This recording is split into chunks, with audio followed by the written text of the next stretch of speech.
Hello everyone, hello students, welcome to Soni knowledge academy. कैसे हैं आप सब? स्टार्ट करते हैं आज की class. Chapter number 8, how do organisms reproduce. Students, last class में हमने पढ़ा कि रिप्रोडक्शन प्रोसेस की क्या इंपॉर्टेंस है, वो स्पीसीज किसे बोलते हैं। आज हम नेक्स्ट टॉपिक करते हैं, do organisms create exact copy of themselves. कि जब रिप्रोडक्शन होता है तो ऑर्गेनिज्म क्या अपने जैसे बिल्कुल एग्जैक्ट कॉपी प्रोड्यूस करते हैं, उसके बारे में हम डिस्कस करेंगे। Organisms look similar because their body designs are similar. एक स्पीसीज के जो ऑर्गेनिज्म होते हैं वो एक जैसे क्यों दिखाई देते हैं? क्योंकि उनका बॉडी डिज़ाइन सिमिलर होता है। If body designs are to be similar, the blueprint for this designs should be similar. कि अगर बॉडी का डिज़ाइन सेम है तो जो ब्लूप्रिंट है वो भी सिमिलर ही होगा। ब्लूप्रिंट क्या होता है? ब्लूप्रिंट मीन्स रूपरेखा, जो नक्शा होता है वो क्या होता है? सेम होता है, तभी बॉडी डिज़ाइन सिमिलर होगा। दस reproduction at its most basic level will involve making copies of the blueprint of the body design. तो जब रिप्रोडक्शन होता है तो इसका सबसे बेसिक लेवल पे क्या होगा? बॉडी डिज़ाइन के जो ब्लूप्रिंट है उनकी कॉपी बनाना। कि अगर कोई भी ऑर्गेनिज्म में रिप्रोडक्शन होना है तो सबसे पहले उसके बॉडी डिज़ाइन का ब्लूप्रिंट की कॉपी बनेगी, फिर इंडिविजुअल प्रोड्यूस होंगे। In class 9th we learned that the chromosomes in the nucleus of a cell contain information for inheritance of features from parent to next generation in the form of DNA molecule. 9th class में हमने पढ़ा है कि एक cell होती है, उसके अंदर न्यूक्लियस होता है और न्यूक्लियस के अंदर क्रोमोसोम्स होते हैं और क्रोमोसोम्स में ही वो इन्फॉर्मेशन होती है जो एक जनरेशन से नेक्स्ट जनरेशन में जाती है, मीन्स पेरेंट से ऑफस्प्रिंग में जाती है। और ये इन्फॉर्मेशन किसकी फॉर्म में होती है? डीएनए मॉलिक्यूल की फॉर्म में होती है। DNA stands for deoxyribo nucleic acid. The DNA in the cell nucleus is the information source for making protein. और सेल के न्यूक्लियस में जो ये डीएनए होता है यही इंफॉर्मेशन प्रोवाइड करता है कि बॉडी में कौन से प्रोटीन बनेंगे। If the information is changed, different proteins will be made. और अगर ये इंफॉर्मेशन चेंज हो जाए, इस डीएनए में कुछ चेंजेस आ जाए तो अलग तरह के प्रोटीन्स बन जाएंगे। Different protein will eventually lead to altered body design.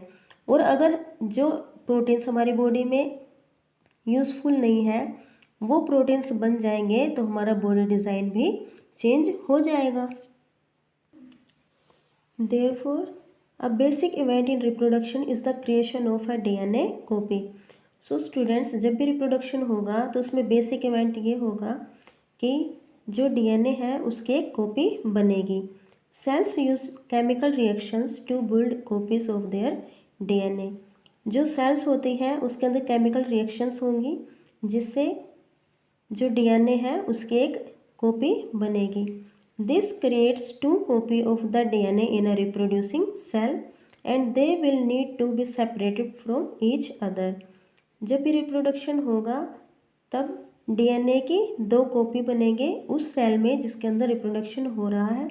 और जब रिप्रोडक्शन करके दो डीएनए बन जाएंगे तो ये जो डीएनए है ये आपस में सेपरेट होंगे। Now DNA copying is accompanied by the creation of an additional cellular apparatus and then the DNA copies separate each with its own cellular apparatus. तो स्टूडेंट्स क्या होगा? सिर्फ डीएनए की कॉपी बनाने से ही सेल अच्छे से वर्क नहीं करेंगी। जब डीएनए की कॉपी होगी तो साथ साथ में जो सेल का सेलुलर अपरेटस है वो भी तैयार होगा। जो सेल ऑर्गेनेलिज है जैसे एंडोप्लाज्मिक रेटिकुलम है, राइबोसोम्स है, गोल्जी बॉडी है, साइटोप्लाज्म है, ये सभी भी क्या होंगे? इनकी भी कॉपी होगी। और फिर क्या होगा? फिर डीएनए जो है वो सेपरेट हो जाएंगे और उनके साथ क्या सेपरेट होगा? सेलुलर अपरेटस सेपरेट होगा। Effectively a cell divide to give rise to two cells. और एक सेल से दो सेल्स बन जाएंगी। सो स्टूडेंट्स, इसे हम एक डायग्राम की फॉर्म में की हेल्प से समझते हैं। तो दिस इज़ अ सेल, ये एक सेल है और ये इसके अंदर क्या है, न्यूक्लियस है। तो न्यूक्लियस के अंदर क्या होते हैं, क्रोमोसोम्स प्रेजेंट होते हैं। और क्रोमोसोम्स किसके बने होते हैं, डीएनए मॉलिक्यूल के बने होते हैं। तो जब भी कोई भी सेल रिप्रोडक्शन करेगी तो उसमें क्या होगा कि जो इस सेल का डीएनए है उसकी एक एक्स्ट्रा कॉपी बनेगी। तो क्या है, ये एक सेल का क्रोमोसोम था, ये डीएनए है, डीएनए इस फॉर्म में होता है। तो क्या होगा, इसकी एक कॉपी बनेगी, एक्स्ट्रा कॉपी बन जाएगी। तो जब रिप्रोडक्शन होगा इस सेल में तो क्या होगा, ये एक सेल है, जब ये सेल डिवाइड होगी तो इसमें जो डीएनए है वो डबल हो जाएगा, उसकी एक एक्स्ट्रा कॉपी तैयार हो जाएगी। तो जब सेल डिवाइड होगी तो क्या होगा, एक कॉपी डीएनए की इस सेल में आ जाएगी और एक कॉपी इस सेल में आ जाएगी। तो एक सेल से दो डॉटर सेल तैयार हो जाएंगी। इस तरह से एक सेल से दो सेल बन जाएंगी। और क्या होगा, जो डीएनए है यहाँ पे डबल हो जाएगा। तो यहाँ पे एक कॉपी इसमें आएगी, एक कॉपी इसमें, और साथ में क्या आएगा, साइटोप्लाज्म होगा दोनों सेल्स में। इनके जितने भी सेल ऑर्गेनेली है, जैसे गोल्जी बॉडी है, राइबोसोम्स है, एंडोप्लाज्मिक रेटिकुलम है, सारे के सारे सेल ऑर्गेनेली दोनों सेल्स के अंदर होंगी। नाउ अब एक क्वेश्चन है कि अब जो ये दो सेल्स, एक सेल से दो सेल बनी है, ये सिमिलर तो है क्या, ये बिल्कुल एब्सोल्युटली आइडेंटिकल है। तो इसका क्वेश्चन है कि इनके आइडेंटिकल होना किसके ऊपर डिपेंड करता है, कि जो प्रोसेस वो कितनी एक्यूरेटली हुई है उसके ऊपर डिपेंड करता है।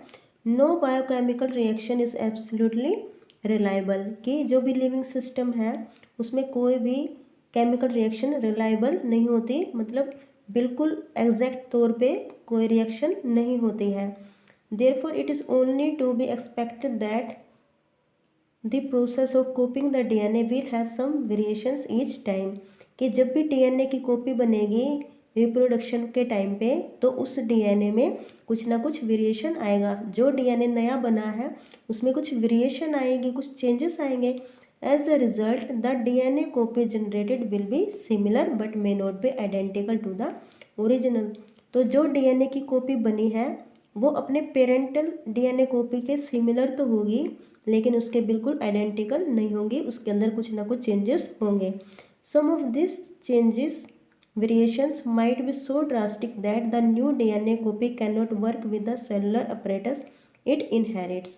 कई बार जब डीएनए की कॉपी होती है तो उसमें कुछ इतनी ज़्यादा वेरिएशंस आ जाती है, इतनी ड्रास्टिक वेरिएशन आ जाती है कि जो नया डीएनए बना है वो सेलुलर अपरेटस के साथ वर्क ही नहीं कर पाता। Such a new born cell will simply die, और ऐसी जो सेल बनेगी जिसमें डीएनए सेल ऑर्गेनेली के साथ अच्छे से वर्क नहीं कर पाता तो वो सेल डाई हो जाती है, मर जाती है। On the other hand there could still be many other variation in the DNA copies that would not lead to such a drastic outcome.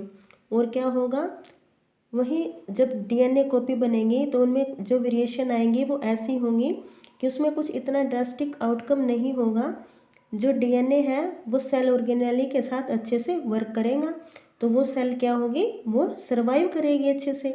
तो जो सर्वाइविंग सेल होंगी वो सिमिलर तो होंगी लेकिन थोड़ी डिफरेंट होगी एक दूसरे से। This inbuilt tendency for variation during reproduction is the basis of evolution. तो जब सेल में डिवीज़न होती है, सेल में रिप्रोडक्शन होता है, तो उसके अंदर जो ये वेरिएशन आती है डीएनए कॉपी के टाइम पे, यही इवोल्यूशन का बेसिस है, इसी से इवोल्यूशन होता है। So students, this is all about variation and the occurrence of variation during cell division. So students, importance of variation के बारे में हम नेक्स्ट क्लास में पढ़ेंगे।